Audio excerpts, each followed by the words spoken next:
Hey Ricky, how are you? All right, and yourself? I am great. Thank you so much for interviewing with me. I'm so excited to show people your artwork and let them know who you are. If you don't mind, can you tell them a little bit about yourself? Well, um, my name is Richard Peace, aka Ricky G. I'm from Miami, Florida. I was born in Chicago. I've been doing art for about 35 years now. I was a celebrity tattoo artist. Most celebrities that you see out there, rap stars, athletes, and stuff that you see on your TV, that was me. Most of their artwork comes from me. Drew Hill, Boys to Men, Backstreet Boys, you name it. I've tattooed most of them. A few years back in 2011, I ended up with diagnosed with rheumatoid arthritis. So my career in tattooing had to end. Um, I stopped tattooing for a long time and couldn't get to it because of the arthritis. So I had to find another way to let out my creative side, and I took up painting.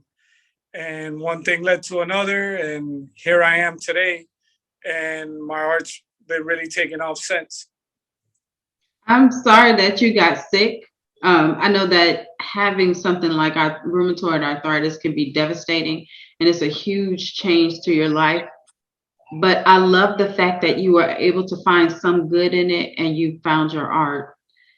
Looking at some of these paintings, well, I wanted to tell everybody, so you have done paintings for me, and they are absolutely gorgeous. And the individuals that I gave them to, one, my sister, she is a nurse and she worked during COVID and she loves being a nurse. Um, the painting you did for her, she loves. She is absolutely in love with it. And then you did a painting for my son and his girlfriend, and then one for one of my mentors. And they were all gorgeous, and everybody enjoyed them. Looking at the paintings that you have here, can you tell us about these details? Well, I'm into pop art, but I'm also into inspiring people, and my art really is like on day to day on how people what people can relate to more or less. You know what they go through, pains and stuff. So since I'm a tattoo artist, I learned at an early stage how to tell people's story through my art on their skin. So now I had to reinvent myself and tell their story in an art piece because um, I used to see a lot of artists like Van Gogh and Rembrandt and Dali and all them. And even though I've been a fan of their artworks and stuff for years, and some of the stuff that you'll see me do is has a lot of their inspiration behind it, but some of these people see these art pieces and they're like, what is that? It's just dots and that. And what it is for me is the colors represent the person's energy or the energy in the painting that I'm developing. So for your sister, for example, it was very inspiring for me to do her piece because at the time that you did her piece for her, that you got it made for her, it was when COVID was really at the beginning of its course, and that's when people were dropping like flies. Mhm. Like you would see the horrible stories in New York and all that stuff. So to me, to be able to inspire somebody that's inspiring me by what they do in life, that made me bring out all the things that I did. So on her painting, she has a lot of like bright teals and stuff, and it's just a lot of goodness coming out of that painting because to me it was the helpfulness of what her job means. The teal to me is like the scrubs, like what they wear and so forth. Mhm. So her background was done in those same teals. and stuff, yet it didn't blend dark enough where it hit her. You can see her and you can see the actual painting itself, the background, and it complemented each other and it told a different story. And you can see by not having her face put in the painting or whatever, you can relate that in so many ways because there's so many people out there that risk their lives, nurses and doctors and stuff. And that's what it stands for. And for her to look at it and constant reminder that she makes a big difference in this world and what she brought to the table is amazing. I was just blessed enough to be able to capture that and bring it out. So same thing with this painting that you're looking here. People might just see it as just regular colors and so forth, but to me, it's deeper than this. This is a real story. It's like a love cycle. So here you see a woman basically kissing a man, but the man is in the dark. As you can see, it's almost like a shadow of a man. What that is that's not the woman that he's actually with. This is the woman that he's actually with. And if you look into her glasses, she's looking at this, but she's seeing the actual people. Here you're only seeing the shadows of it.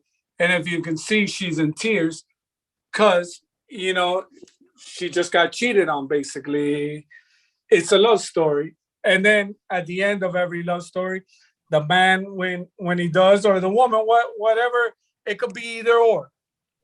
And because that could be the woman itself, but in this case, it's the man.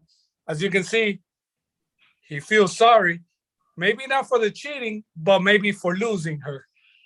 And she's on the other side, crying because. And then I have the lettering in there, love hurts. So that's what this painting is love hurts. There could be a lot of goodness in love, but there's a lot of pain in love. Definitely a lot of pain. This is beautiful. It's a beautiful story. I love and if you see, it's a hot mess. Fireworks. With the background being splattered and stuff, that's what it stands for, the hot mess, the chaos that's happening in this relationship. Wow. But you can also, I see passion, I see love, I see the thought process of should I go? And then I see devastation. Yeah. You have all three cycles. Yeah, it's true. It's a real life story there. Did you paint that for someone or were you just in the moment? No, past experiences. So it brought me back to a place in once upon a time in my life, and I wanted to express it and I wanted to bring it out. So that's what that one was all about. It's a part of my story. It's beautiful. Thank you. You're welcome. Yes, and please. This one here, this one shows a strong woman just coming home from work, tired from working her butt off, and that's what she's doing. She's unwinding, she's enjoying. There's her bottle of wine. She got her glass in her hand. She got her little Mimi on. And that's it. Her hair is up. It's just her time. It's me time. It's beautiful. The way that you have the frames done, can you share a little bit about that? Yes. This is an abstract painting that I do in the background. I hand paint every single frame. And basically I put it all together. I decide what I'm gonna do. I decide the color scheme that I'm gonna do, and the energy. All my colors that and the colors that I use together, it has its own story. I'm an abstract artist in ways. Even though I do characters or portraits or whatnot, I like abstract because I feel with the color it represents energy, and the energy you put out is the energy you'll receive at the end. So sometimes I may be feeling down. So if I'm feeling down, you'll see a darker side of me in the energy, sort of like this one.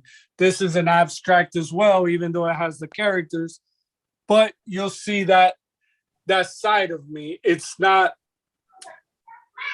it's something that just comes out of you. Like this is gracefulness and happiness when you see this, and the picture doesn't do it justice. In person you have to really really really see the difference, because there's a lot of going on in here. You just can't see it only because it's, you know, it's a picture. It's kind of hard because the glare of it hides it, but this is another one, and I put them together all through energy. I believe the colors are all energy, and that's what connects us in life. The ballerina gives me a cool, laid back, confident feeling. Yes, gracefulness. Yeah. Like this is her start of her life. This to me, this painting is called growth. So this is the beginning of her life. So Yes. she's in a normal ballerina stance, basically. Hmm. Then as she gets older, she starts developing more gracefully. And that's what this shows right here, gracefulness. If you see, it's like she's really laid back, really soft. And then as she grows, she gets a little spicy and she gets a little older. And then that's when the colors get bolder. And that's when she starts developing as a woman. So that's what this painting was. It was for a good friend of mine's daughter, and she's been dancing probably since she was 3 4 years old. She's 16 years old now. She's an amazing dancer. Probably will go to Juilliard. Um, she's doing really well for herself, and that's her passion. And she doesn't know I did this yet. Only her father knows I done it, and we're waiting to surprise her when we finish her room. Oh wow. And you know what? The background also gives me like a marbled feel, which That's is like a finishing touch. yeah. And you It's so see, you were asking me earlier about my dots. I yeah. put my dots in everything because I like pop art. So I mixed all these mediums together. Hmm. This is another one, and this is just a woman letting go and letting whatever gracefulness, whatever goodness that's coming to her happen to her life. She's already done. The butterflies stand for life, you know, and that's why you see so many. She's full of life. And if you see, the colors are amazing in her frame. Like I said, in person, it looks totally different than It's beautiful though. I absolutely love flake. that. The flakes on that soft, almost pale blue. It gives me like an antique feel. You know, when you go into Savannah and you go into the historical homes, that's Yeah, what it feels like to me. But then it gives you this youthful feel with the butterflies. I absolutely love the butterflies. And then she's just releasing. It's like she's exhaling almost and releasing the butterflies. It's beautiful. And then I do stuff like cartoonish because I grew up in the 80s, so I love cartoons. So Mickey Mouse and Minnie Mouse are one of my favorites because of anytime I used to go to Disney World, it was like magical. So I created this one, this piece here I'm gonna show you. And I created it because I believe in today's day and era, um, with social media and so forth, we Oh, have a lot of we have a lot of issues. A lot of people be putting up their relationships up mhm, on social media, and they're not protecting their loved ones mhm, because at the same time that they're out there showing and telling people how wonderful their man or their woman is, there's somebody lurking that's miserable and they want the same thing that that other person has. So what they end up doing is they tell on themselves, and then that creates stress on their relationship because now you got these sharks coming out of the water going after their man or their woman, because they think it's going to be great if they had this person. This mhm, is the person that they need. mhm. And you see them for 2 weeks, beginning of the relationship, they start commenting everything, kisses everywhere, and then 2 months later they're broken up, and Yeah. it's because of everything that's happening, and that's why you see this. Oh, the shush. Ooh. Yeah, There is. don't kiss and tell. I don't get that. It's like, okay, when you're young, be silly. But once you are grown, why are all these people that are close to yeah, middle age or close to retirement? What is the point in cheating? Just find one person, sit your behind down somewhere. Um, Absolutely, I yeah, agree 100%. yeah. But that's how it is. I mean, unfortunately, and now everybody wants to be either an Instagram model or a celebrity or Mhm. whatever, and they do all this silly stuff on social media, on their TikToks and stuff. I'm one included. I've put some stuff on there. Me being trying to be silly and stuff, but then I go back See and look at anything it. bad from you? Nothing bad at all. That what? I've never seen anything bad from you. You probably haven't seen my TikToks. No, I haven't. So. Nah, it's not that bad. But at the same time, I talk a lot about like cheating stuff and blah blah blah because I'm Cuban. I was raised in Hialeah. Hialeah is like it's the bread and butter of Miami. A lot of people say Miami, but the money, the factories, the hardworking people, all that, they're centered off in Hialeah, Florida. Um, that's the place that you don't want to live, but that's the place that makes Miami what Miami is. I've never heard of Hialeah, and I haven't been there yet. So I've ventured off into Florida just a little bit. I have to say, I absolutely love Miami. Um, I think it was called Is it Walton Beach or something like that? Oh, that's in Walton Beach is in Florida in the Panhandle. I like that. I like that area. Orlando was calmer than what I thought it was going to be. But my favorite, I don't know why, and I know a lot of people may not be fans, but I love Miami. It was just a very laid back feeling. Um, and you know how when you come to Atlanta, you know who has money and doesn't. But when I was in Miami, I didn't get that feel. Everybody was just normal. It's Atlanta's beautiful. Look, this is what happens in my room stays in my room. Okay, That's okay, what that stands for. as it I haven't even should. posted this on my website, so you guys are getting a first exclusive. That is beautiful, though. You know what? But I like things like that, and I agree. Whatever goes on in your personal relationship is your business. It's your business. You know. Mm-hmm. And if it's happening, then you don't have to worry about. So this is Hialeah. It's the gossip series. So the same way that you saw that woman with her eye, this is the same woman, by the way, that I painted. That Mm. you saw before with the stuff on her eyes. With the man that was hurt. But in this section is this one's telling this one the secret, Mm. right? Then it goes passed down to this one. And then next thing you know, this one's getting the phone call.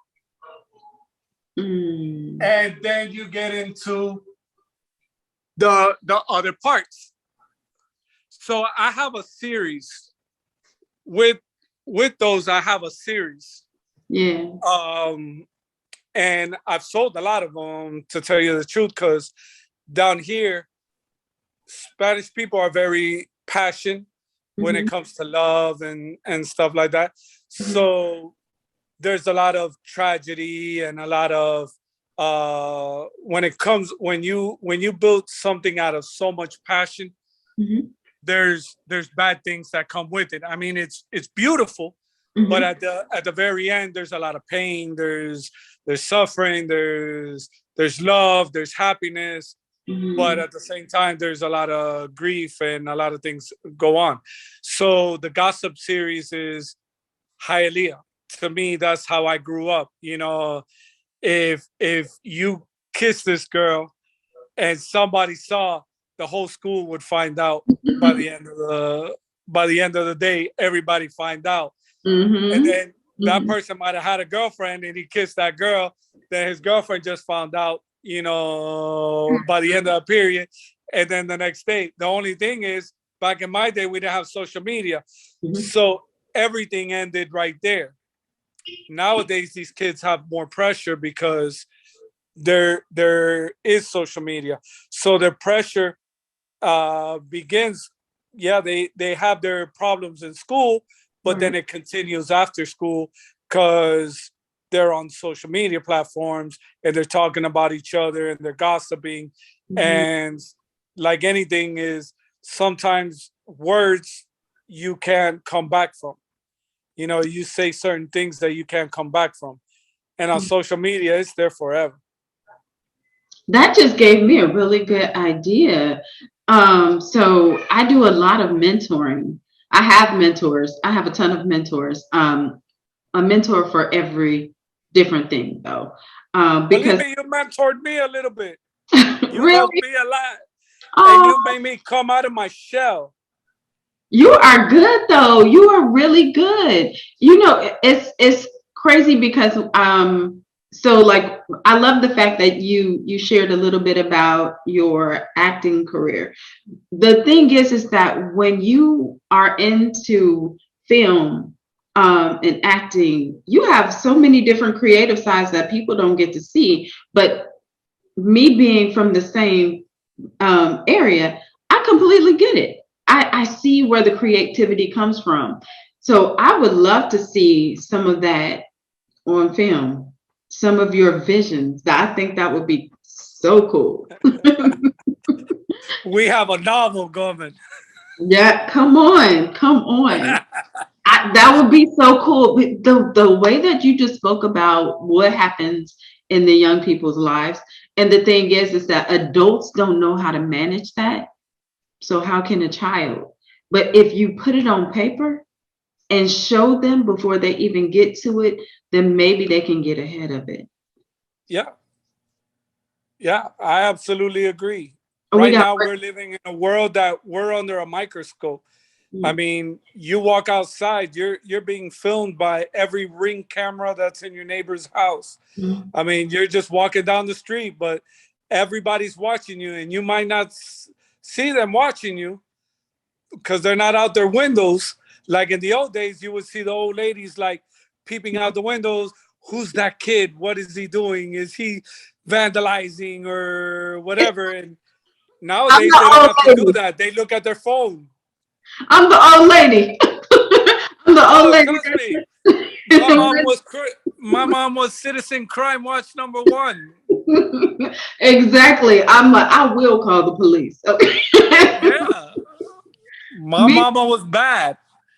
You know, me. she lived out the window. I said, one day they're gonna throw a big old rock in your window and they're gonna hurt you or something.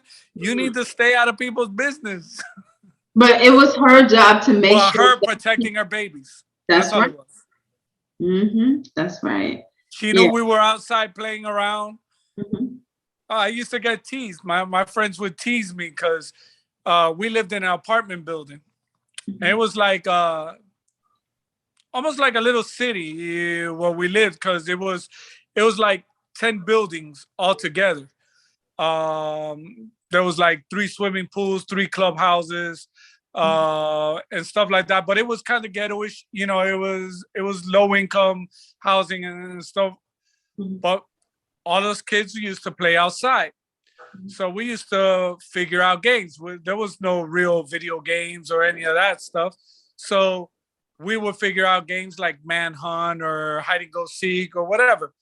My mom, when it came supper time, she'd come out the balcony and she's yelling out my name out there, and all the kids start yelling out my name across, making fun of me and so forth. But those those are things that you look upon now.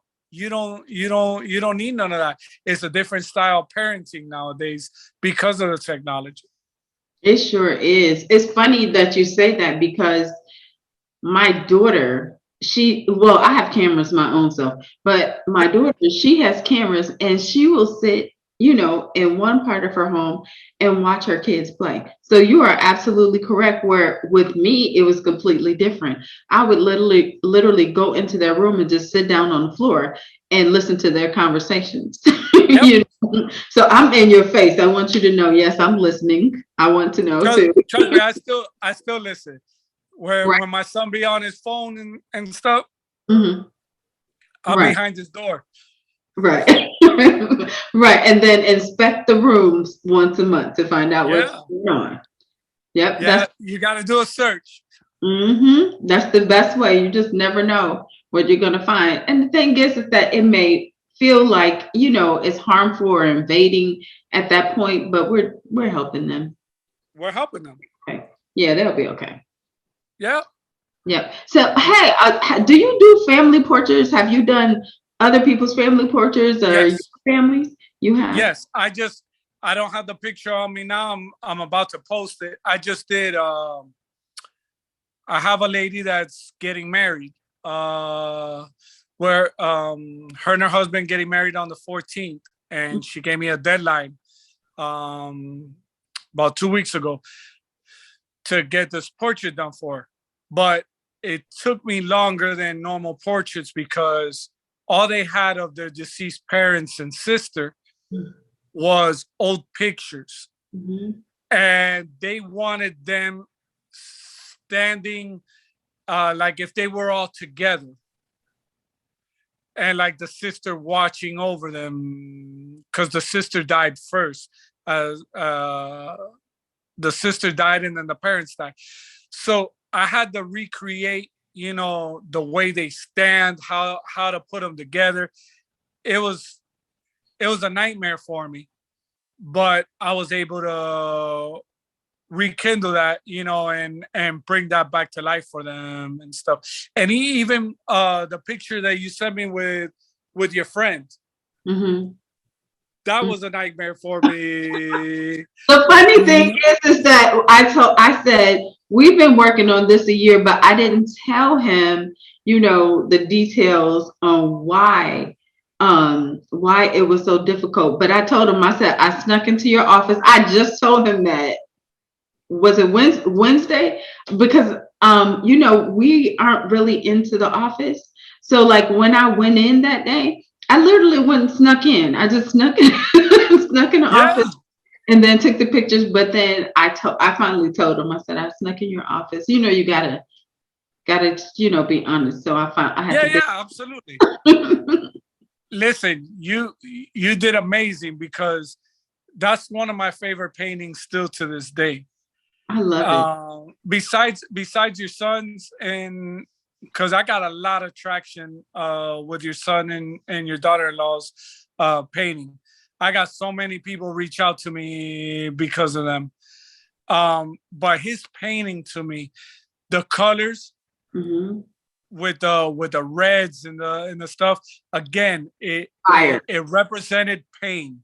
It Yeah. represented, all his struggles and obstacles that he was going through. I did the I remember that you had told me he's into Harleys and so forth. So I got the Harley and I did it like a Knight Rider type person on there. So I did like a silhouette of him just burning all the demons out of it, and coast, getting out of the fire and going through the streets. I mean, there's a lot of passion in that painting. And then you have his reflection in all those colors and everything in the background with his blessings, in his hands in prayer. I mean, Yes. it was amazing. Yes. When I saw the picture, it was so funny because the first one that you did, and the thing is that he doesn't even know how hard you've been working on this picture. So the first one you did was powerful. I love the fact that you made him a king, you showed the Harley, and then you had him, but then in his face, it was kind of mysterious. But I was like, can And I didn't like that the Harley just sat there. Mhm. To me, it was like, okay, what does the bike have to do with the painting itself? Mhm. And I was like, there's something about it that I just can't. It's so funny because it's like maybe we were thinking the same thing. I'm like, this is him from what I know, because like I'm still getting to know him. Right.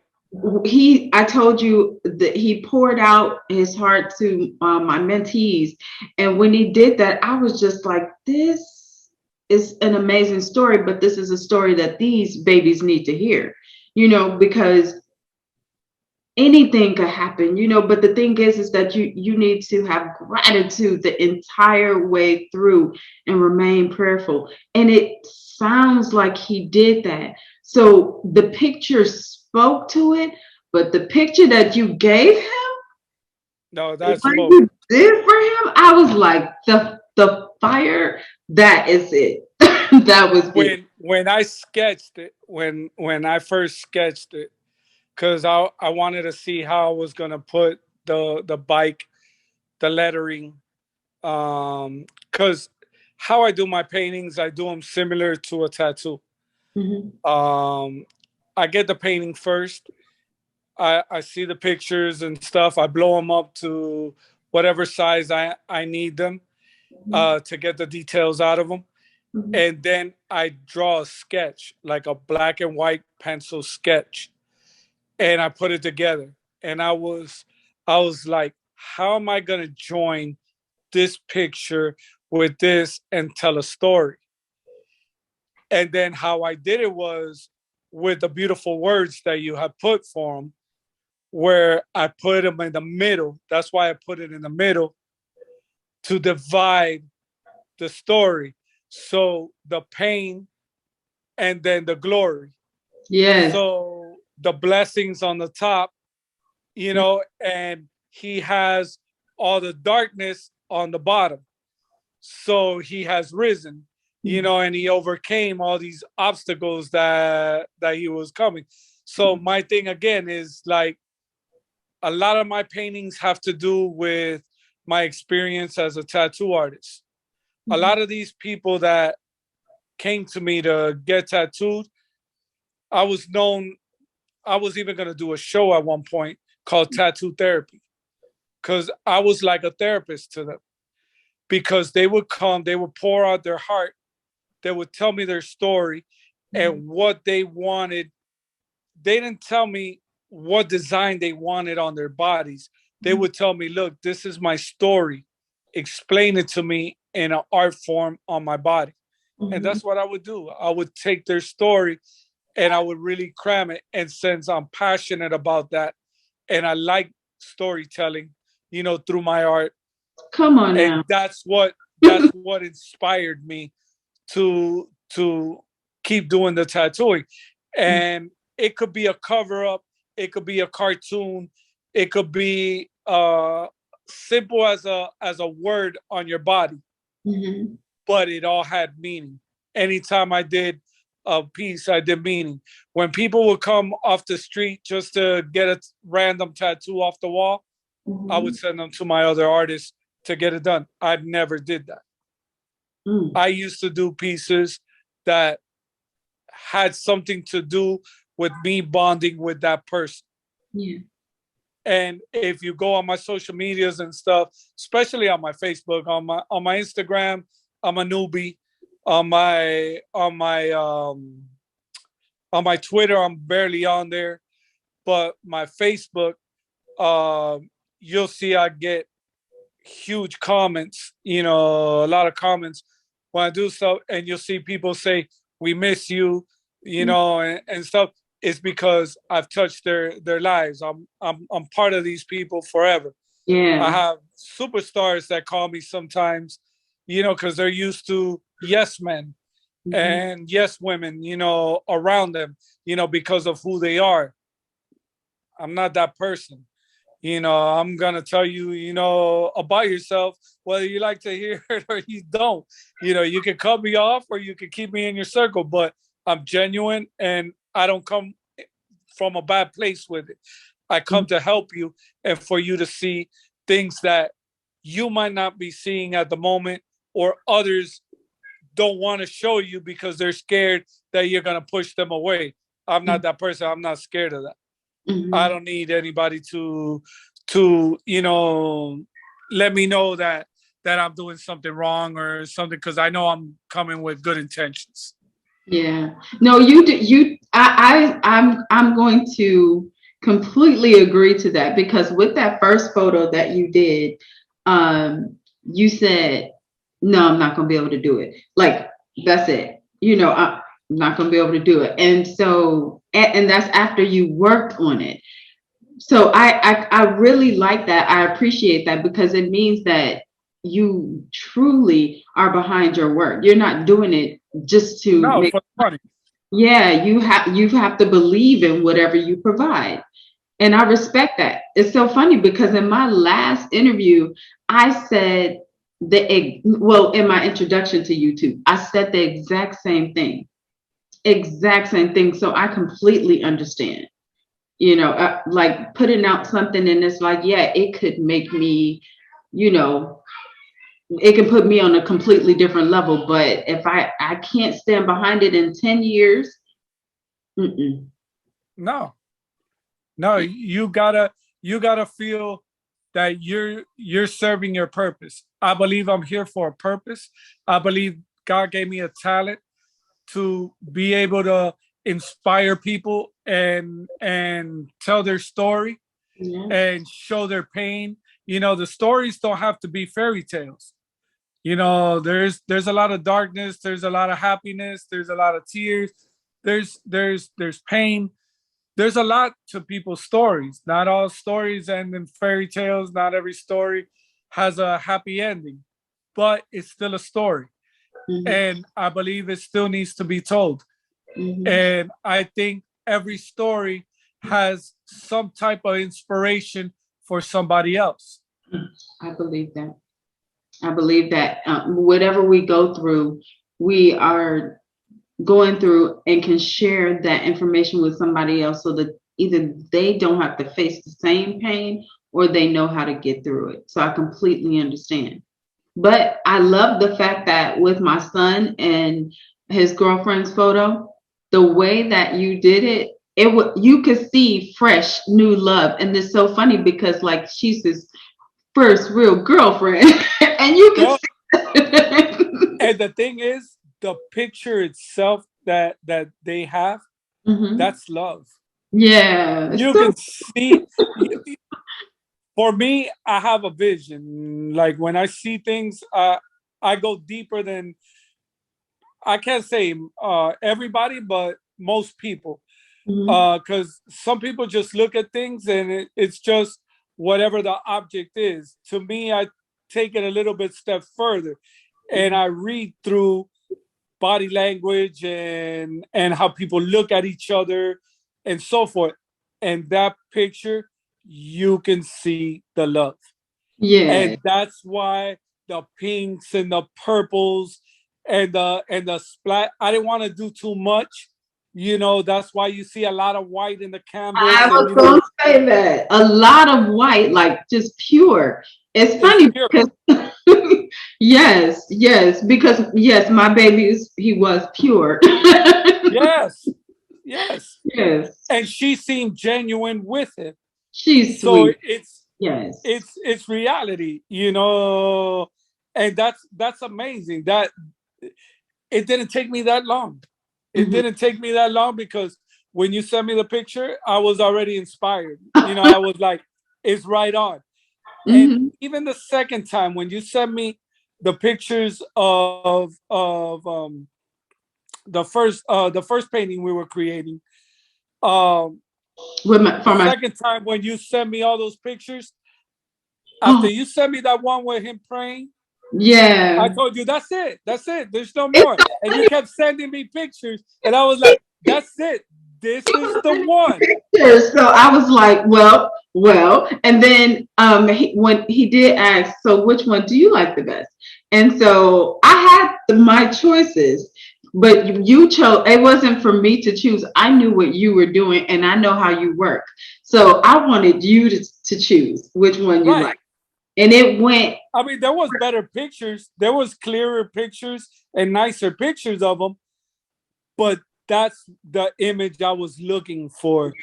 Like that spoke to me, that said, wow, you Mhm, know, that's the obstacle that he overcame.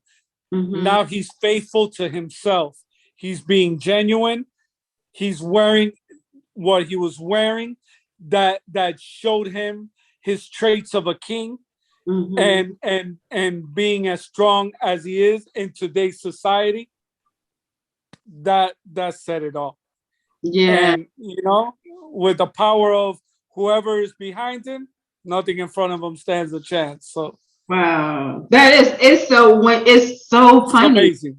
how you can, with just a little information, how you can feel and read into things like that to be able to bring about your art. Because what you just said, within the small conversations that I've had with him, that's what I got. He's grounded. Like he knows exactly who he is, and he's not letting anything take him off of his guide or wherever he's trying to go. I'll tell you a story. There was this guy. He was a UF player. He's an NFL player now. He plays for the Kansas City Chiefs. Very famous guy. And he used to play for University of Florida. Mhm. He was one of their star guys. He was going through a lot at the time. Lot of naysayers said he would never make it to the league because he couldn't properly read the playbook, that he was very athletic and had the talents athletically, but that he would never make it far in the league because he didn't know how to adapt to a system. Mhm.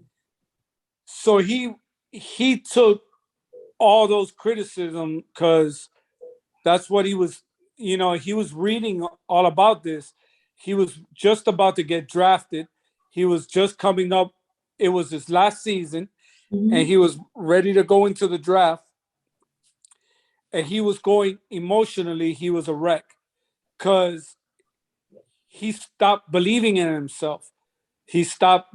He started doubting himself and started believing these naysayers.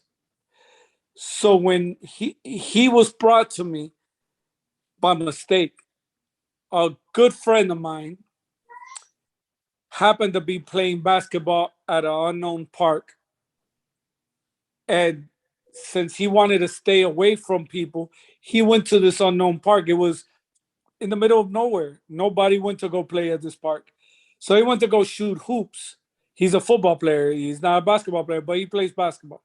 So he went out there to shoot hoops to get his mind off of everything that was going on. And he saw my friend that I had tatted from the neck all the way down to his feet. And he was amazed by his artwork. So he asked him, hey, where did you get your artwork? Blah, blah, blah, blah, blah. They began talking. He didn't tell him that he was a UF star. My friend doesn't know anything about sports other than basketball. So he didn't really follow him. He didn't know who he was. So he just was hooking, the guy up. He brought him to me. The guy told me the story of what he was going through and what he wanted to see. And I started with a little piece on his arm. Well, he ended up doing his whole chest, his stomach. On one of his championship games, it wasn't a bowl game. It was like college playoffs, but it was a big game for them. Mm-hmm. They were put into a hotel right before the game. He escaped from the hotel, called me, made it to my thing, and I tattooed his whole leg from his thigh to his ankle. We spent almost 7 to 9 hours, more or less, that night. He snuck back in and played in the game and caught the winning touchdown of that game. He ended up getting drafted, ended up in Kansas City, and he's already a Super Bowl winner, as you know, Oh, Kansas City. So he's oh, done amazing, and all his artwork has been from me. But everything that he has is his story, is his whole story from when he was young to where he is now. mm-hmm. Same thing with Green Bay Packers wide receiver Marcus Scantling Lopez. Mm-hmm. When I met him, he played for USF. He didn't have one tattoo on his body last year of his season right before the draft. He wanted to do the skyline of St. Pete because he's from St. Petersburg. So I did the skyline on his back, and on the skyline on the bottom, I put a reflection of the skyline with hidden stuff of personal stuff of his in there. Well, it grabbed so much attention, he came back, and underneath of that, I did his stadium and him walking into his stadium. And it's his story. Do you put personal stuff in every photo? Because I need to look. Everything, What? everything I do has something to do with them. Whether it's the colors I use, whether it's little accents that you like you said, why is this white? Mm-hmm. Why didn't I fill up more of the painting? I could have put more abstract and stuff. Would it have made it better? No. Oh, it was, I'm telling you, every photo that you've done has been perfect. And it's them. It is those individuals. Like when you did my sister's, like my sister was like, at first she didn't even know where it came from. So she was like, I don't know who sent me this photo, but who did this is amazing. And it's so funny because she had asked for something like that months before. And when you did it and it was perfect, it was the right colors. It was, I don't know, it just said who she is. Yeah. Like she loves what she does. It's not She's about a paycheck. frontline worker Yeah, that cares about people. yeah. But she She's loves, making a difference. yeah. She's making a big difference in this world, and she needed to be celebrated. That's what that was. You did, yeah. I mean, every photo you've done, I'm But like, you help too. That's your mentoring skills. You help too on that because you were able, you know them well enough to tell their story to me and give me the little information I need to create. And that's why I tell you, I'll turn down certain things when I don't have all the facts because I don't want to misrepresent somebody, or especially when you're doing a portrait, I don't want to misrepresent what that story is behind it. Mhm. And you've been amazing. Like you said, the first one that we did for your friend, we couldn't collaborate, and we were like, Yeah, yeah. it was there, but it was like, okay, is it him? Is it coming together? And honestly, at that time, I had had a couple of conversations um, with them, but it was all straight, business. So I couldn't really get it. And then it's like I had that one I had that one meeting where he spoke, and so it was like I hear strength, I hear pain, but at the same time, he was mentoring me, telling me to be confident, and make sure you hold your head up and different things. And so I'm like, there's something more to something more to him. So when you did that, like you brought the full being, from what I learned as far as him being a leader, him, even if he doesn't want to be a mentor, you are a mentor, you're still in that space. You are powerful. You are, yes, you have degrees, but you're knowledgeable, because you can have degrees and not have any common sense. There's a whole lot of people. And this, what you came up with your ancestors' wildest dreams, that said it all. You sealed the cake when you wrote that. You did an amazing job. You did. I want people to be able to get in contact with you. How do they do that? Best way is through Instagram, or I have a website, www.artbyrickygg.com. There's not too much stuff, but there's a little bit about my history, and you'll see some of the pictures of some of the celebrities I've tattooed and stuff like that. And you I'm gonna build more of the website. I need to spend more time with it, but that's a good way. But Instagram is the best way. I'm always on my Instagram, where I answer all messages on the DM, even the spam ones. I end up looking at and stuff like that. Well, that's good, because a lot of people don't read their DMs. And sometimes even me, I'm like, okay, do you know most of the DMs that are coming in right now are for the metaverse? Is it metaverse or metaverse? Metaverse, yeah. So I'm like, get out of here, because I'm looking for, good stuff. Like, I'm reaching out to people because I want to do interviews. I think people like you need to be seen. I want people to know that you can have these personal photos with your life in your own home, and honestly, years ago, we probably couldn't get to anyone that could do something like that for us. Honestly.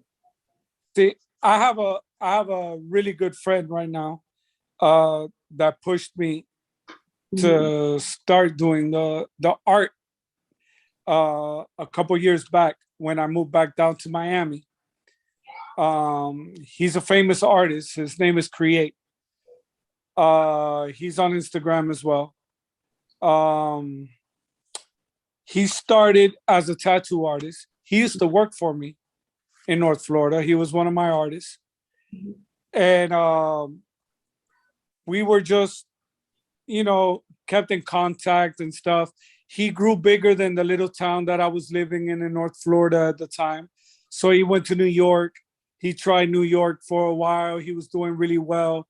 Then he moved out from New York, and he went to back down to Miami. And in Miami, he got down here in the Wynwood, which is the art district in Miami, and he started blowing up little by little.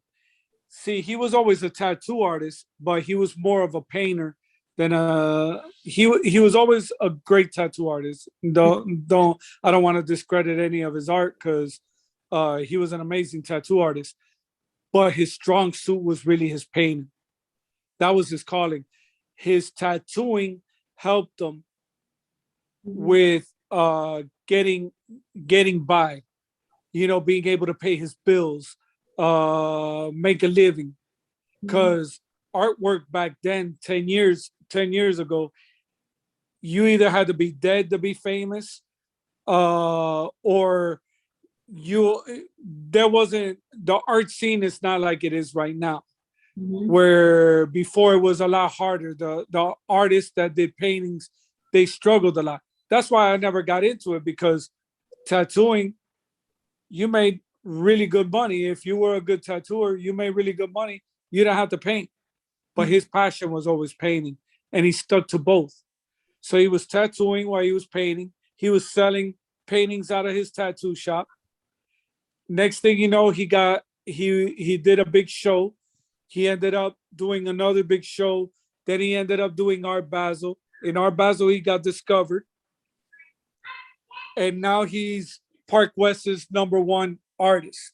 Wow, it's your turn to be discovered. Yeah, I'm working on it. When God's ready, he'll give me that. When he's ready, he'll give me that lift. Right now, all I'm doing is perfecting my craft, Mhm. and I haven't found that right lane just yet. Mhm. Just to say that's his style, because I use so many different styles, Mhm. but that's okay. But it doesn't give you a set name. See, he found his niche, and now all his paintings, they're the same style. They're different stories, but they're all the same styles. So what I showed you earlier with the abstract and the art frames and stuff, Mhm. that's where I'm leaning to into my styles. Mhm. Eventually, that's where I plan to be, but I'm trying to perfect it where it makes sense, where everybody is happy and they can relate to it. I like that you want to have your niche. Those frames, I'm telling you, those frames they're gorgeous, and it looks like marble on top. It looks like the painting is on top of marble. I really love that. But I also, so ever since I was young, like I've always been artistic. So I can't draw to save my life. When we play that one game, Two Truths and One Lie, I always say, oh, I can draw really good. Right. I can draw some sticks, and that's probably not good too. But I've loved to see art. So I would go to the museums when I was young. Growing up in Illinois, they took us to the all the museums. So that was something that I loved. So there are people out there that want that art. And I will watch those movies where you would go into a gallery or a loft like setting, and people would go in and they'll have their wine and look at the different paintings, and then a painting that the artist may not have thought was going to sell sold, and it changed their whole lives. So I would love to see you. I know there are a lot of art shows that happen out in this area. I would love to see you in some of these art shows. And I, I would definitely go out there to do art shows. I'm just starting to do them now. I do one down here, Fort Lauderdale Art Walk. I do a lot, Las Olas. I'm in a couple galleries down here. I'm in my friend's Creates gallery. I'm also on what is the name of this gallery? I can't think of it. It's in Las Olas. They have a couple of my paintings hung up there on consignment and stuff. Um, but I was approached by a gallery that does all the cruise ships and stuff like that, and blah blah. And I was approached by them to go ahead and start, and they wanted to give me an advance and get me going, so I can quit my job and stuff like that. but I wasn't ready because I don't want my art to go that way. Mm, So I turned down the offer, even though it would get me, I can use their platform to get out there, mhm, but I don't want to, I don't want to do commercial. Um, if you understand, I don't want to do repetitive, the same piece over and over and over and over and over again and being everybody. I want to be that one of. You mhm. know, when you get a painting, painting, it's your original, and it speaks to you and only you. Yes. Or somebody else might see it and they might catch a feel about it in their own way, Mhm, but that painting is you. And mhm, that's, that's where my niche is I'm a storyteller. mhm, I want to use my ability in my storytelling through my art. mhm, And I want to touch you, in a way where it inspires you and you can see yourself. I mhm. have a painting that I'm working on now. It's an abstract, and it's basically a king and a queen, but it's faceless. And in the face, it's just a mirror, right? It's a round mirror, Mhm. and I'm getting them resined in to the thing. The whole painting is abstract, but it's the form of a. You can tell it's a person, and Mhm. you can tell it's a king. It has like a circle, and it has this crown. And just like the woman has her hair, and it Hmm. has her crown, and she has her dress. Her dress is all in abstract. His shirt is all in abstract. It almost looks like a Coogee sweater. Can I see that one? I'm not done with it, but It I can. sounds like King and Queen hip hop. Well, it actually looks like. Let me see if it's this one. No, it's over there. It actually looks like Biggie in one of his poses because that's what I used more or less um, the idea from. But the reason why I want the Oh, I see you tatted up. mirror, the reason why I want the mirror in the face is because when the person looks at that painting, Mhm, it's them. So they're the king and mhm. they're the queen. But this is the painting itself. Hold on. Oh, it does remind me of Biggie. Yeah. It does. And then it'll be a mirror where you see that circle when I do the frame and all. It's not finished. I just started working on them. And Mhm, I'll show you. And this is the woman. mhm. Yes, I see that. And I still got one more layer because I haven't finished her hair yet. You know, I haven't put the blacks and the browns in the hair yet. Mhm, So it just has the golds and stuff to accent the thing. And if you can see, I put her frame in pink. mhm, Well, the background and his in blue. mhm. Is that so? I'm going to So call Biggie and Little Kim. yeah, there you go. And if you can see, when it's all said and done, it'll be something like this, Mm. but But with the I mirror love in the middle. butterflies. I love the one with the butterflies. I truly adore that. It's beautiful. That the when I have one done, the one for me, that's what I need. And that style frame, I absolutely love it. I love when you kind of do the marble and the two tone on the Oh, frame. I got you. When I do yours, I already know a lot more than I had about the other stories. So I'll be able to create something beautiful.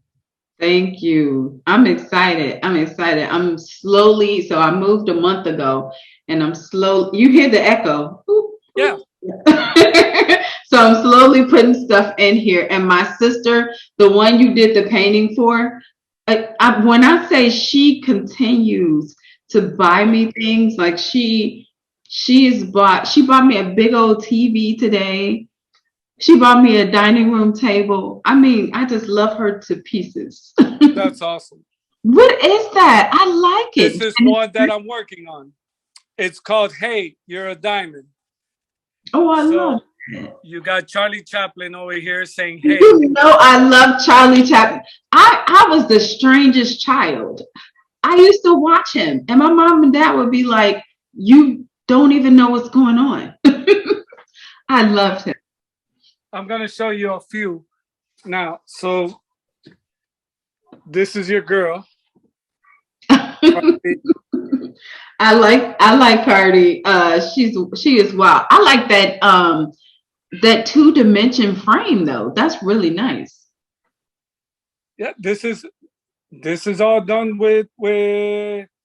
It was really just one frame.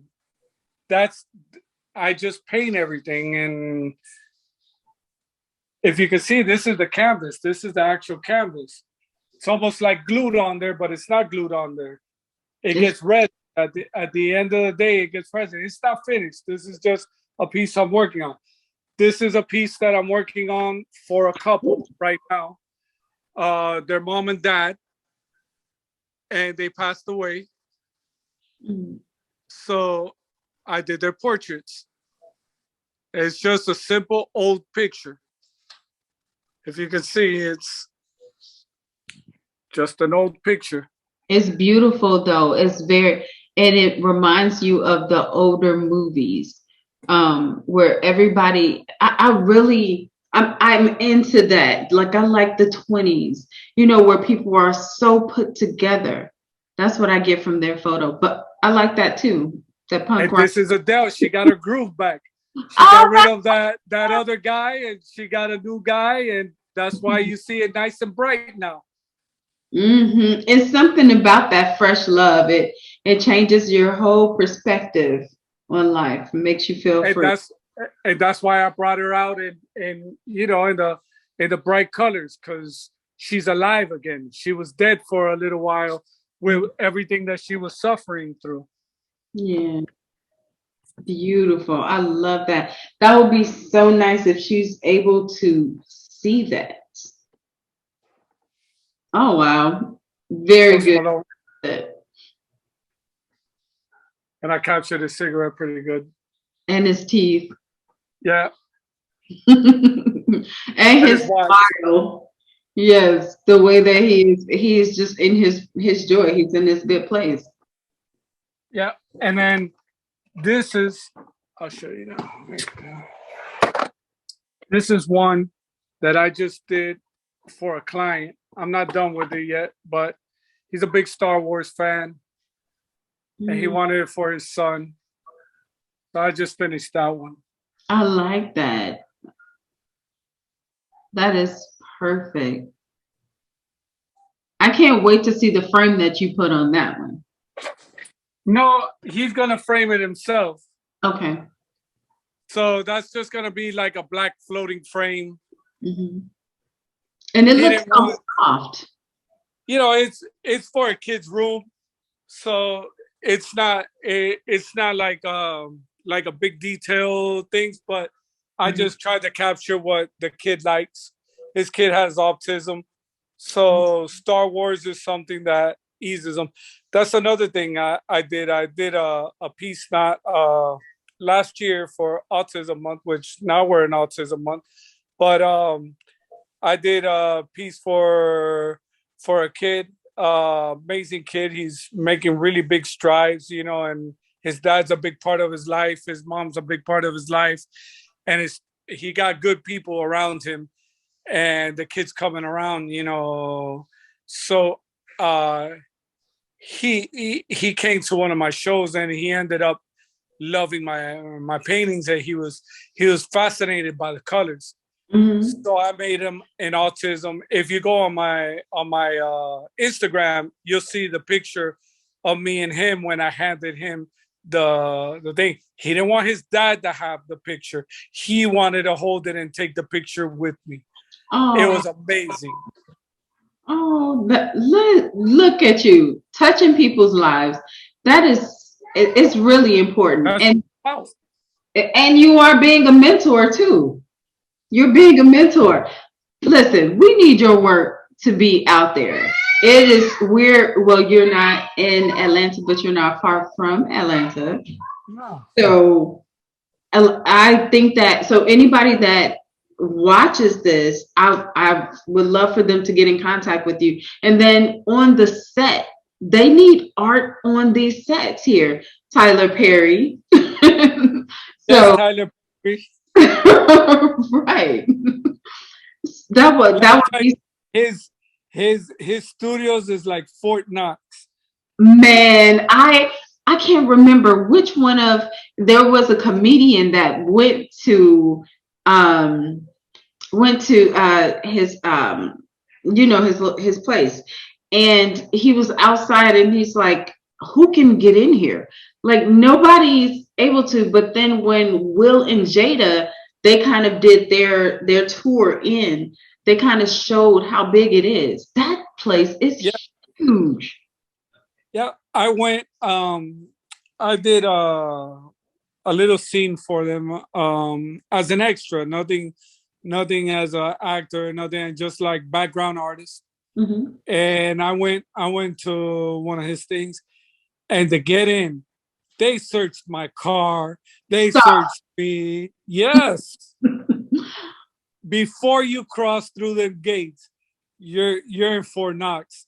But that's good because he needs to protect himself. He's a big personality and he's doing a lot of great things for Atlanta as well. Yeah, I wouldn't have thought that you would have. So, and it's been years since I've done any acting or anything like that. They used my car. They didn't search it. They used my car in one of those. So for them to be, I like the way that he's so advanced and Yeah, looking out for himself, because I wouldn't have even thought somebody would want to harm him. Like if anything, they want to work with him. So yeah, but in today's world, you don't know. yeah, You don't know. It's scary. yeah. It's scary, and it be sometimes even the people closest to you. I see rappers like Young Dolph Oh, and stuff like that, and you see those guys. They're like him, for example. I mean, besides his music, mhm. just him as a person, he did a lot for that community, regardless of what he's into or what he portrays on his music or whatever. Somewhere in him, he had a big heart because he was putting people in his city that were in poverty and lifting them up and getting them, just giving them enough to get them started so they can be somebody, and you have guys that envy that and build hatred over it. And that's what ended up opening up his hole. And I don't even understand that kind of thinking. Honestly, I mean, so I was born in Indiana, raised in Illinois, and then I went back to Indiana to graduate. Some of the people that are what people consider gangsters, they have the biggest hearts. Yeah. Yeah, like they're always giving back and taking care. Even when I was there, like I gave back and took care of, people. That's what we do. We can't help where we grew up, where our parents brought us. Absolutely. You Yeah. So, just made the best that you could out of your situation.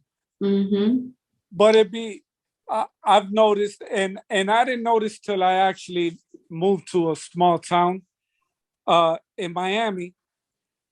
I'm growing up in Miami, it was different. So when I opened up my business, I really took off, but that's because there's so many people. And I didn't notice because there's so many cities that create Miami. You know, you got Hialeah, you got Wynwood, you got Little Havana. You got so many little cities in Miami.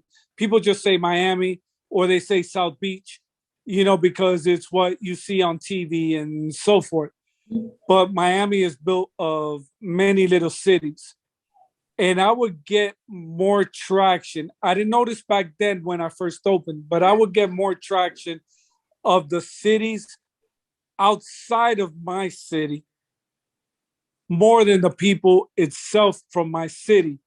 And it's because the people you grow up with, The hate is they real. feel that they're equal to you because they grew up with you, Mhm.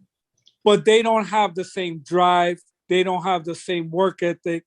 They don't have so the people that have better work ethics, uh, people that hustle harder or want things more, don't sleep, are more disciplined, that they don't go out there with the Joneses and be buying all this stuff, and they save their money and they do better for themselves. Those people end up succeeding. Well, these people think they're equal just because they grew up. We're from the same neighborhood. We should all be the same and we should all be equal. But it isn't. It's really of how hard you work. So they don't support that person because they don't want to see them bigger than what they are. Mhm. And what it is fear. At the end of the day, is fear because they're scared of what they can become, and they're scared to work hard, and they're scared to hustle and take chances and stuff. So they go the safe route, and they don't have the same, you would say, the same results. Mhm. And that's why you see so much hatred of the same people that are mostly close to you that end up doing you wrong. And I noticed that when I moved to that small city. I wasn't born in that small city. There was a lot of guys that were as good or even as better than me that grew up in that town, but they wouldn't go to them. They would come to me because I was the outsider. So What? they would see me as a god, which I'm no god. There's only one God. So they would see me as a god and come to me. But the people that they grew up with, they would let them see them starve. And like I said, those people were just as good or even better than me. I'm not in competition with anybody. At the end of the day, the only competition I have is myself. Exactly. And I want everybody to win. I don't Yeah. care who you are. My thing is that if you work hard, you're putting yourself out there. And I think that's the problem with those communities, honestly. You don't understand that when you build together, then there's strength in numbers. So it's going to be harder to tear it down. So everybody's not doing, they don't have to do the exact same thing. If you do the exact same thing, then build a foundation and bring other people in. But if even if you do different things, then come together and then network each other. And that's the one thing when I said we know some of the same people.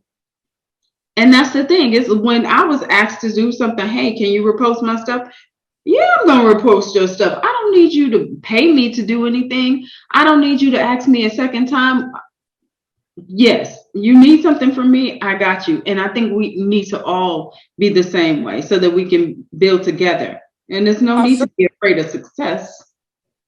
you see me all the time on my Instagram. I put people's stories up all the time. They're Yeah. not my they're not my stories. I salute everybody. Like I said, I'm not in competition with anybody but myself. I don't care what anybody else has. I'm not in their pockets. That's not my life. My life is what I have to live. The tribulations that I gotta go through and the obstacles that I gotta overcome. That's my life.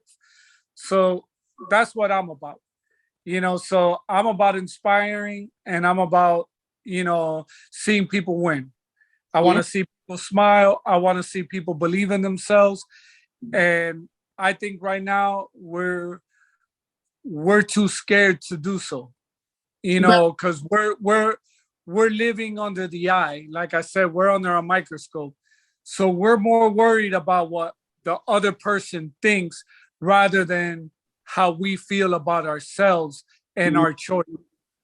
They're mm-hmm, not perfect. We're all bound to make mistakes. mm-hmm, But as long as we're not trying to hurt nobody, or we don't have no bad intentions towards anybody, and we're just trying to do the best that we can with the skills that we have been set with, mm-hmm. then I don't see anything wrong with showing who you are, whether you're poor, whether you're Latino, black, white, Chinese, it doesn't matter. We're all the same. We're all human, Mm-hmm. and we have to love one another and love ourselves more than anything. Yes, that is absolutely, absolutely true. I believe that. I hope that as we start building, that other people will see the same thing and start doing it and not be afraid. I think risk taking is one of the things that people are afraid of too, afraid of failure. And the thing that I've learned, because coming from where I came from, like, I don't remember our teacher saying, go to college. So you have to kind of like figure that kind of stuff out yourself. So if you don't know, then of course you're afraid of what's that next step. So they're afraid to fail forward. And it may hurt a little bit, and you're going to get no's. You may, when you're trying to go into something new, you're not going to be perfect, but you have to fail in order to get there. And I think that people have to reach that and not be afraid and know that it hurts, but it also feels good. And there is something peaceful in knowing that you tried. And even if you didn't succeed in that path, you find something completely different. Absolutely. You're talking about the nose. I remember. I don't know if you ever heard of the movie Let's Be Cops. Mm-mm. It's with Damon Wayne Jr. and Jack Johnson. They play two cops. Well, they weren't cops. They were just regular people, but they ended up betraying cops, and they ended up messing around with some bad people, some Russian mob or whatever. And it's a funny story. You guys got to watch it. I don't want to spoil it for nobody. But one of the main roles as one of the thugs, I auditioned for. I Mm-hmm. got picked, handpicked by the director, and I flew into Atlanta, and because the movie was filmed in Atlanta, and I met with the director, the casting director, the producer, uh, the whole staff, Damon Wayne Jr., the actor, the girl from the Twilight that was something Dobez, she's a famous actress. I forgot her name, but um, I remember I did the audition, Mm-hmm. and the guy jumped in the air when it was an improvisation that I had to do. He gave me a scenario, and I did it, and he loved it. And then he looked on my neck, and on my neck, I have a picture of my son with the Captain America shield. Oh, so cute. So he looked on my neck, and I was supposed to play a Russian guy, but I have an American flag on my neck. So he turned me down for the role. Mm-hmm. That's what they said it was. I can't say that that's what it really was. Maybe I really bombed the audition. I don't know if it was or it wasn't.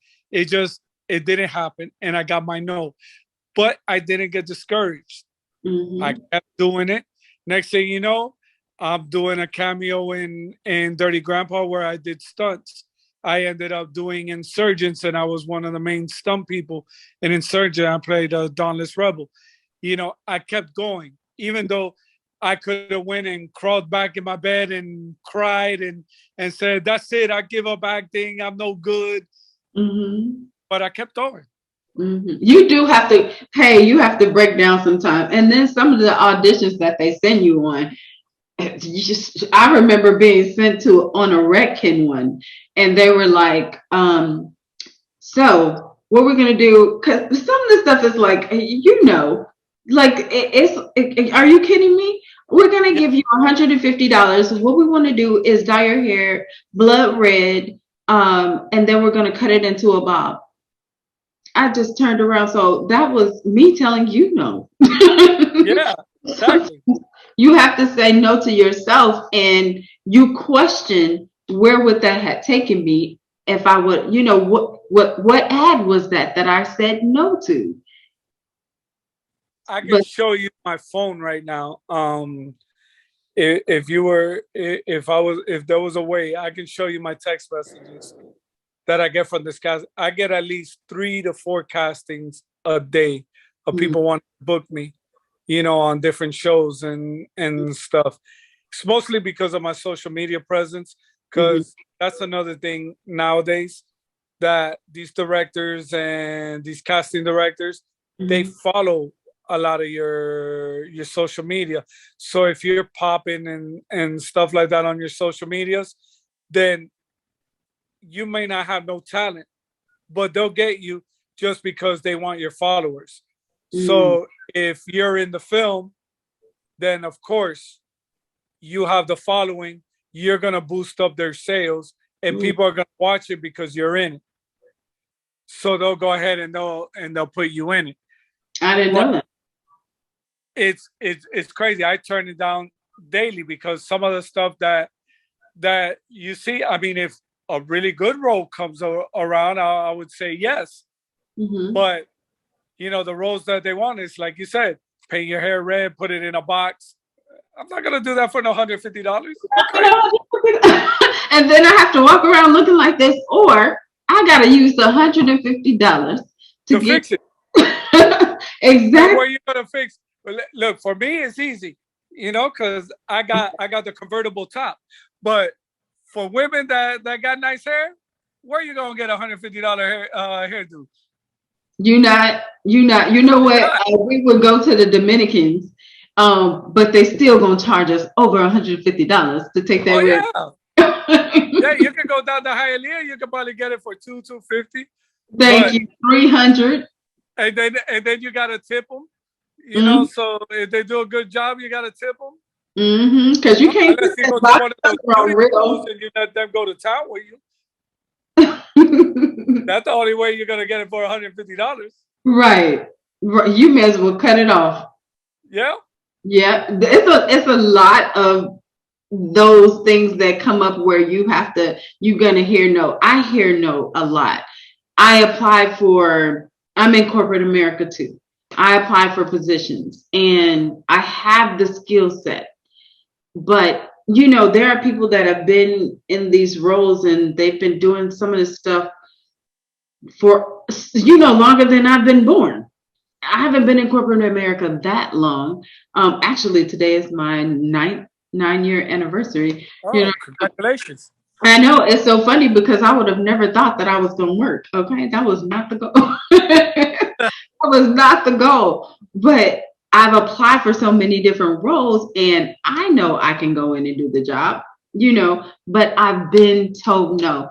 Do you think that's going to stop me from applying for another role? It No, shouldn't. I'm going to keep applying for those roles, but at the same time, that's what people have to use that mindset.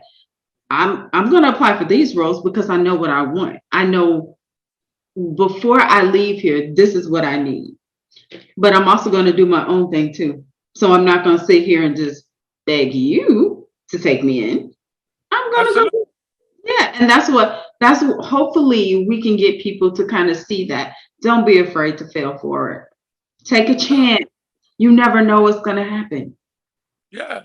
And don't worry about what other people are doing or how they're doing it. Mhm, Worry about how you're gonna do it and how you're gonna make yourself better at it. Because mhm. if you worry about somebody else, all you're doing is distracting yourself from doing what you need to do. Mm-hmm. And it took me a long time because I'm guilty of that myself. Mm-hmm. When I was coming up in the tattoo business at the beginning, I would look at these big artists and stuff at the time, like the Freddie Negretti's, the Mark Mahoney's, all from LA and stuff. And I was, I remember I was on tour with the Backstreet Boys at the time, and he was tattooing Puffy and Biggie and stuff in LA, right? Mark Mahoney is his name. And I used to go and visit him and we used to talk. But I was like, how does he get the stuff? I get this little boy band. And to me, nothing against it, but Mm-hmm. I was in the rap scene. You know, I was a big rap fan and stuff. So for me, I wanted to be out there with the rappers and stuff. I wasn't looking at to be with the New Kids on the Block or the Backstreet Boys But or the I love NSYNC. New Kids on the Block. It's so funny. I love them. Okay, we lived in University Park for some of my life in Illinois, and that's so funny because people that live there right now, it's like, where is that? Oh, it was just trees and fields. Yeah, So that I love New Kids on the Block, like Donnie. yeah. Well, look at them Yeah, now. he was my husband when I was a kid. That's what I'm saying.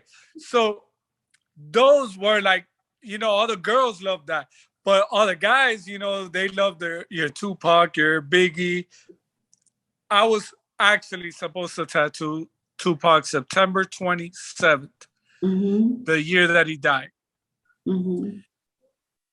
He was supposed to come down with Luther Campbell was bringing him down. Luke, Hmm. Uncle Luke is what they call him here in Miami. He was bringing him down for a concert called How Can I Be Down. He ended up canceling the first concert because he was filming the movie Bullet.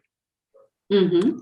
So after the movie Bullet that he was filming, he was supposed to come down and do the concert. And after concert, I was gonna finish his back. Carrie Barbara from Outer Limits in California, she's the one that did his cross and did the drama faces on his back. I was supposed to fill in that with fire and ghost, like Ghost in the Flames and so forth. I got to meet him, talk to him. We scheduled the date September 27th. He went to the Tyson fight September 13th. He Hmm. ended up passing away.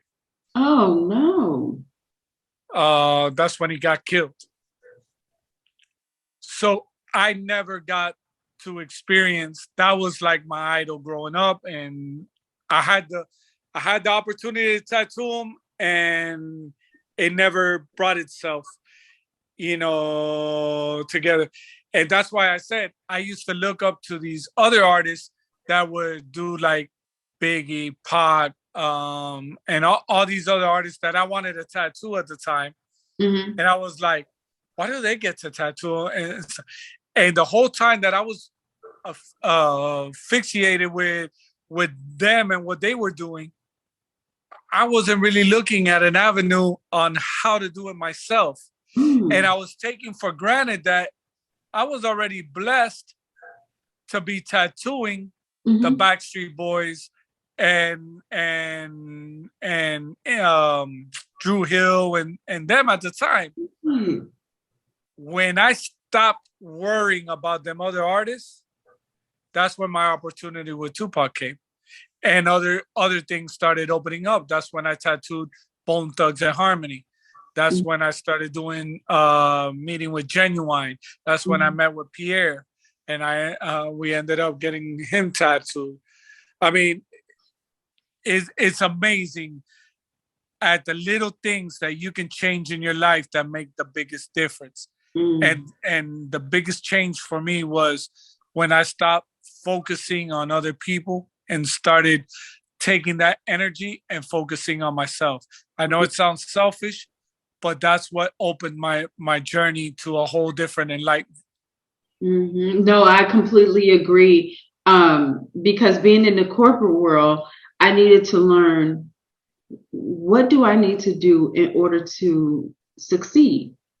And even when I was going into those interviews, I'm so focused on what are they going to think of me, instead of pouring into myself and knowing that, girl, you have the skill sets, you can do the job, and you have the education.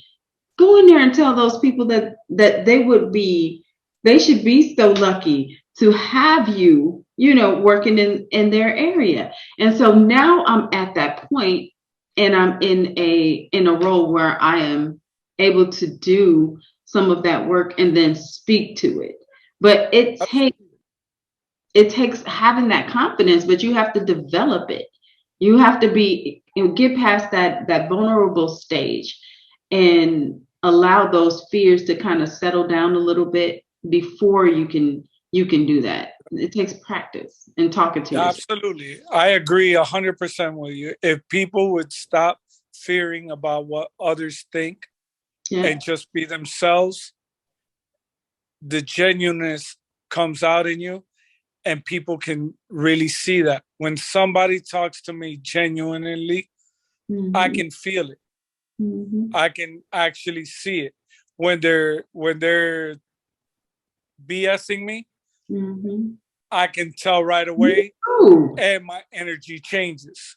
Me too. I literally told somebody that today at work. Um, I can feel people.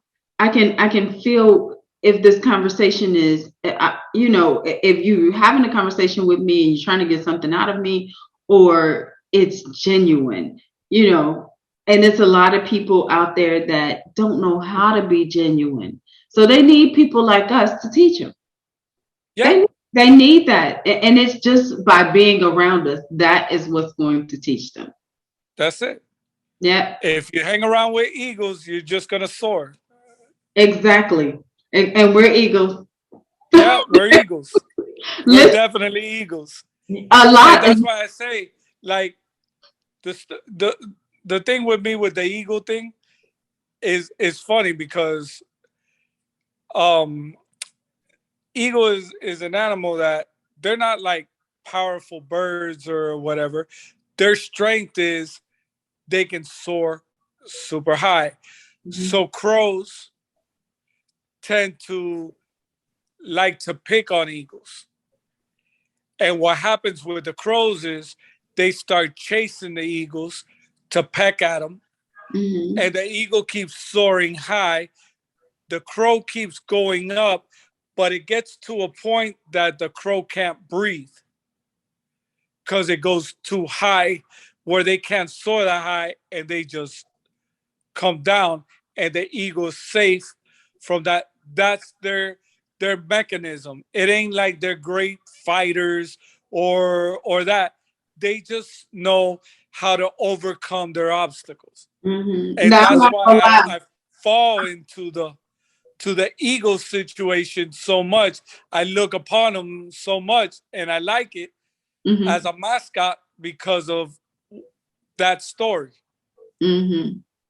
Sorry about that. I was gonna say, I'm not gonna lie. Like, I'm a great fighter. Yeah, these hands should be lethal. Yeah, yeah. But Oh, I look at your learned to son. You gotta maneuver hit him somewhere. where you think you're right. Exactly. But The apple don't fall far from the tree. I try and pray those behaviors away, but these hands are lethal. But I've learned to use my mind, and that's something we have to do too. We have to teach people to use your brain. There are ways to get around things, and then do not become inflamed when it comes to your emotions, because that will take you out every single time. So know how to balance those things and pull back. Yeah, But when those absolutely. hands are needed, go ahead and Well, I'll go call ahead. you when I need hands. I got you. Yeah, I might I'm have not to the talk to fighter my type like brothers. that. Hey, I might I have to look talk like to my this. I brothers look like this. afterwards. But People see me with all the tattoos and this face of mine or whatever, and I don't want to mess with him, and they don't know I'm a freaking teddy bear. You look like a tough guy, and then they look at me and they're like, "Oh, look at her," because a lot of people will try and bully, and I'm like, "I, you have no idea who I am. I need you to sit down." Yeah, You have no idea. absolutely. Yes. Look, so you have shared with people that you do tattoos. People are going to want to know, are you going to do a tattoo for them? So do No, you still I'm okay. retired. Okay. I'm But retired. No more tattooing. I'm working on my health. So I ended up with arthritis ever since I got the arthritis. I was in bad shape mhm, and it's uncomfortable. Tattooing, you got to work in some uncomfortable positions at times, and it's not the same working on a canvas than working on skin. The canvas doesn't move. And the canvas doesn't complain about you know about the pain that they're receiving or anything. So sometimes you got to put yourself in weird positions mhm. to bring comfort to people Oh, when you're tattooing, you are so and those positions hurt me. mhm, So I've had to give it up, and if I can't do 100%, I don't want to do it at all. yeah. So that's where I'm at with that. I'm okay with it. My outlet now is paintings. Mhm, I can tell the same story, and instead of it being on your body, it could be on your wall. mhm. Yeah. So What about acting though? If of the right role came up. the acting, I'll still be involved in. Okay. Uh, I'm working on a book. I got a really good story, and I want to be able to tell it because I think it could inspire somebody, and they can see you don't have to be born with anything. All you have to have is the mindset, the Mhm, drive, and the passion and the heart to follow your dreams. And you mhm. can make whatever you put your mind to, you can make it happen. Yes. I'm living proof of that. Yes. You definitely are. You are. And your work is inspiring. You are inspiring. You are a mentor. So I want when you do your storytelling, I want to make sure that you share that with people that you with even with your words, you remind people, even in some things that you just said, you remind me of where I need to be mentally. So Well, I you're a mentor too. You've coached me and pushed me in ways. I wasn't a portrait guy. But I remember you have made a comment to me on one of our conversations, and you were like, if I send you a picture, would you be able to do this for me? And I was already inspired because of our conversation and stuff. I said, you know what? I'll try it for her or whatnot. And then you sent me the picture, and that was the first picture. um, And then we it was your sister, and we made it happen. I was like, wow, that feels good. And then I took it to the next step. My boy, that that's perfect example. My guy, he started working for me, mhm, right? mhm, He was doing his paintings and stuff, but he was a nobody at the time. When he was doing his paintings, nobody would even give him $50 for a painting at that time.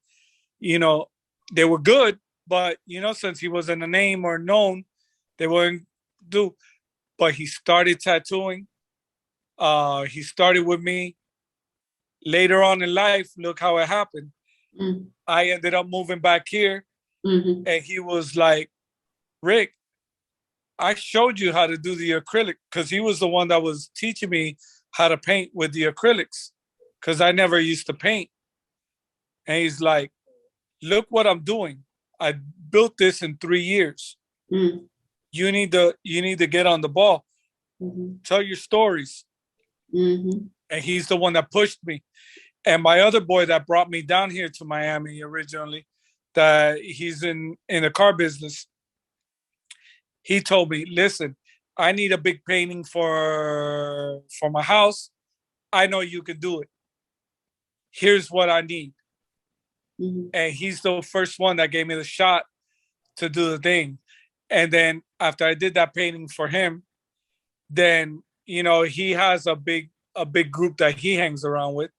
So when he would have his little gatherings at his home and stuff, they would see the paintings, and then that started a trend for me, and that pushed me. And then how I got into the art walk was one of my coworkers that saw my work through my boss Mhm. of a painting that I did for my boss.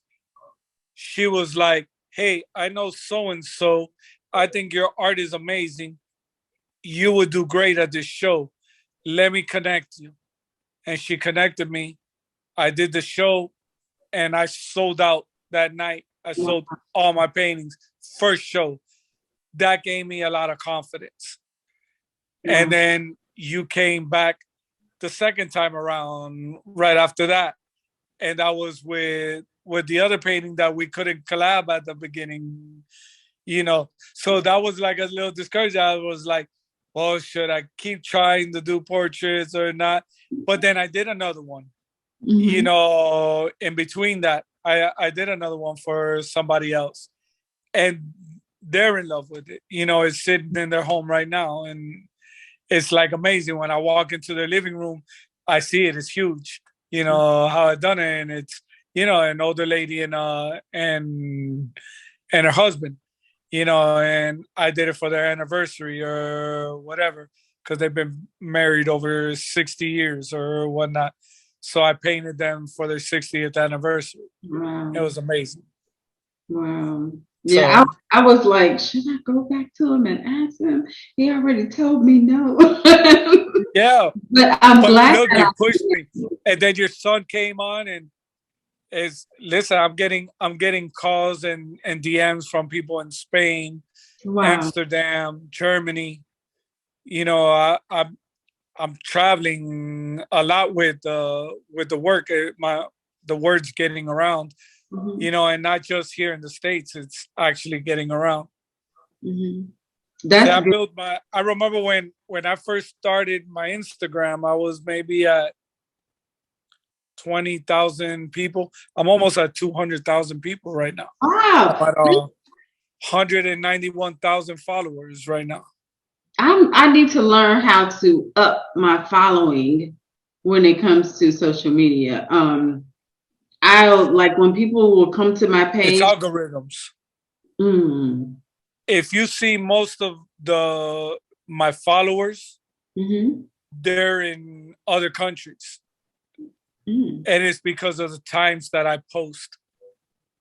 Oh, so you Notice have I to choose post like your once a week. I time. don't post every day. I post stories every day, Hmm. but like paintings or like material, I Hmm. only post once a week or once every 2 weeks, Mm.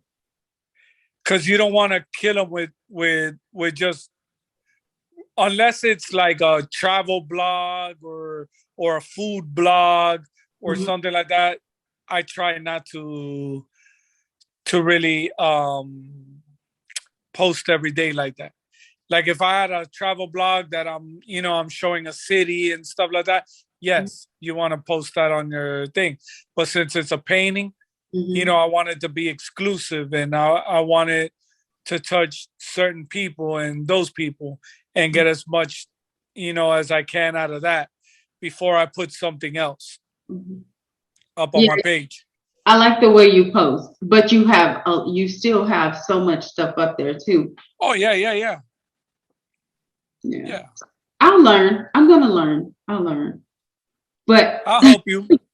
thank you. I appreciate that. Yes, Whatever I can do, I'm here for you. I appreciate that. Thank you. And so what I'm going to do, I'm going to once this uploads, I'm going to send it to you. And then Okay. if want to send it to do on your YouTube or whatever, then you can also. Um, I don't think you shared that you have a YouTube, and for anybody listening, he does have a large following on YouTube also. I didn't He even did. know that. I didn't know You that till do. you told me. Yeah. Hello?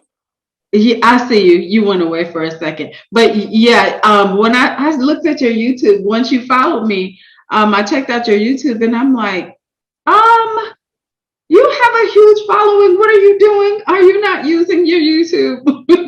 No.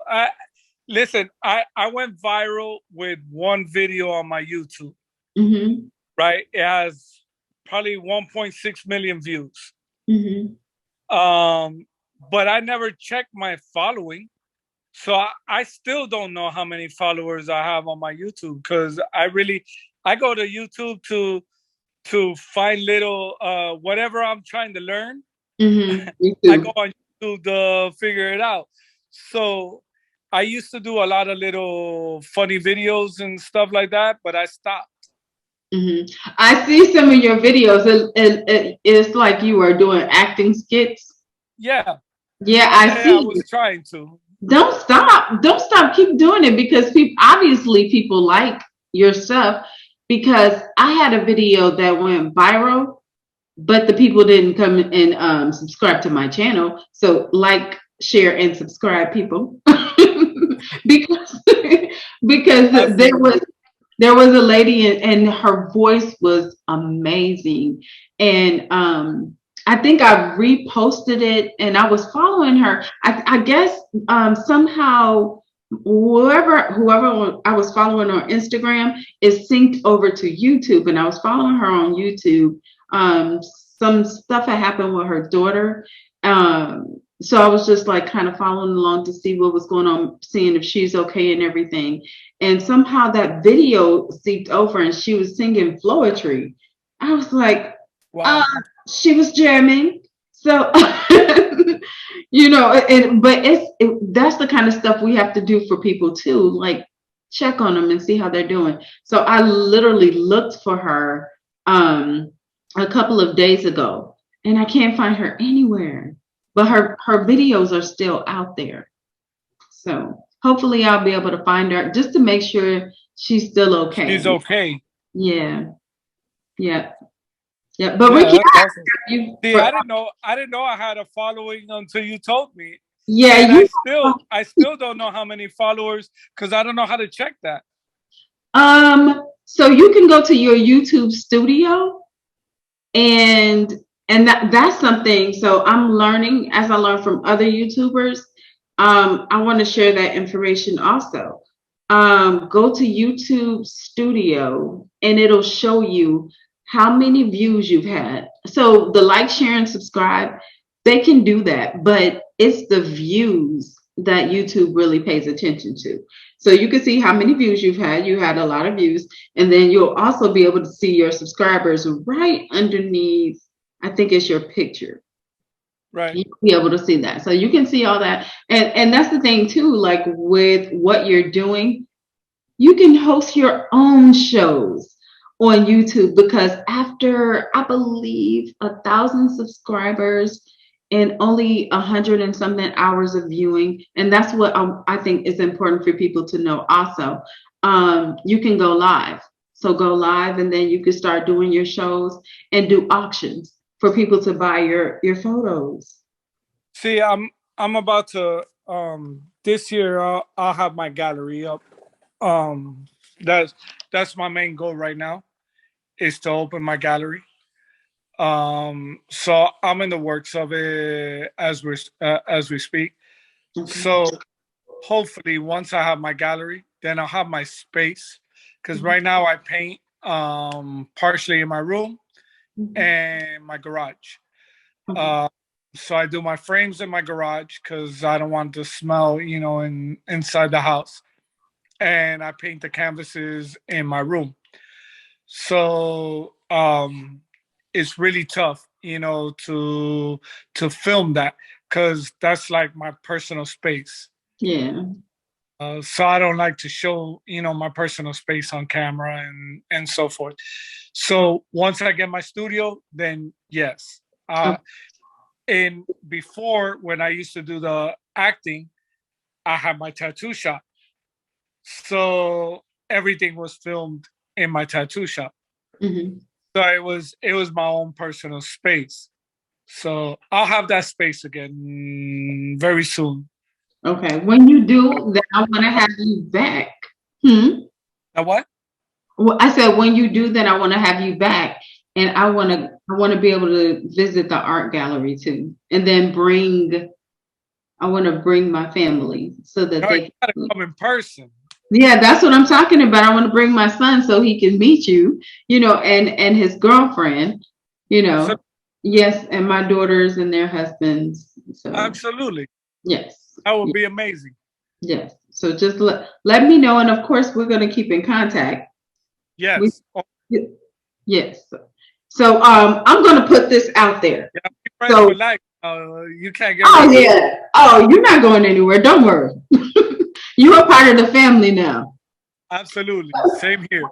So we already had just about everything in our background, so now I'm Cuban too. I'm taking your Yeah, Cuban onto my yeah, so absolutely. I'm not going to keep you any longer. What I'm going to do is once this uploads, I will send you the link. I'm also going to add the vocal to my podcast, which streams on 10 different platforms, one being Apple Radio, Anchor Radio, Spotify. Wow. So yes, and then I'll send you that link as well. That way you'll have it for your documents or whatever you want to do. Put it on your website, whatever. But is there any last words that you want to share with anybody or tell them about yourself or? Well, the only thing I really would like to tell people is just be kinder to others. We have enough things going on in the world with wars and people hating each other and fighting and for no reason.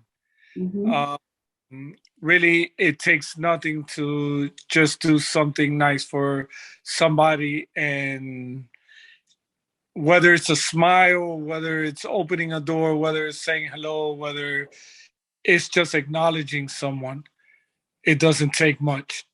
Just be kinder in this world, and that'll go very far in your life, and anything that you put out will come to you 10 times. So the blessings are there. You just got to bless others. Oh, I like that. Yeah. I like that. Thank you. Thank you so much. Listen, you have been a blessing to me. So I'm Likewise. so glad that I met you. Oh yeah, but so my last thoughts are we're going to put this in the atmosphere. We are going to do a movie together. I, Um yes. So we're going to I have a short story already. Listen, I wrote a short story during the pandemic. So if we want to get our little crew together and go ahead and film it, my son-in-law does the videography. We can get to work. yeah, I got film equipment as well, so What? I'll help out. So Oh, okay, let's make this happen. And the world is slowly opening up now. Uh, yeah, so let's do this. I'm serious. I don't mind coming to Miami to do it. I love it hey, there. there's so many ways of putting our stuff out there. We don't have to wait on somebody to put it out there for us. There's Let's so many do platforms we can use to put it out there. It's a whole new day in era nowadays. let's do it. Okay, so I'll contact Nicole. You're gonna contact Pierre. Yeah, I don't Okay. know. Okay. Okay. All right. It sounds like a plan. Well, Absolutely. thank you so much, Ricky. Thank, Tell your family thank you so much for allowing you to take out time to be with me today and share your story with the world. I appreciate that. Thank your family for having me and taking up your time as well. I know you got your little grandbabies there with you, and Yes. you're interviewing me and stuff. So I really appreciate that. You're welcome. This is important to me too. I'm about to go wake them up because they're quiet. So that means they're asleep. I'm going to wake them up and go give them some ice cream. Okay. You have a blessed weekend now. Thank you. You too. Take care. Bye bye. Bye bye.